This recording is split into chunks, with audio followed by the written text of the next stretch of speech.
Ja, ons hou onsself goed besig. Juliet is besig om 92 minute flieks te redigeer. Ek is in pre-produksie met Proestraat, se volgende 2 reekse van 26 episodes altesaame. So ja, dan natuurlik maak ons kinders groot.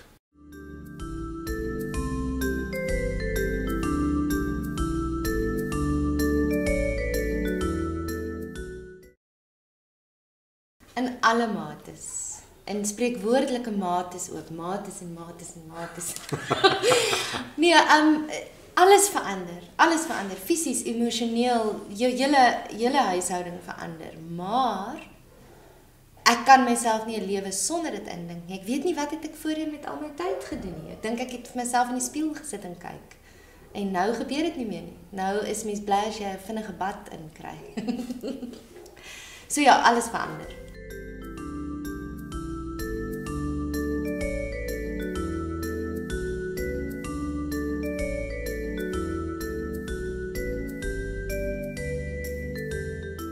Man, daar kom 'n paar goeders, maar ek kan ongelukkig nog nie daaroor praat nie. Ek moes 'n kontrak teken by Mnet om te sê ek mag nie praat nie.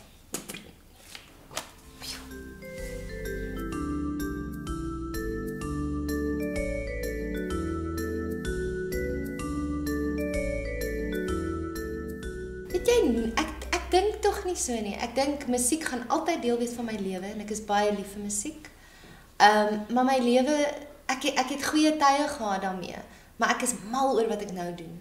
En ek kan nie sê never say never, dalk sal ek weer eendag op 'n verhoog klim, maar op hierdie stadium sien ek nie 'n moontlikheid daarvan nie. Ek maak nou kinders groot en maak movies en TV-programme.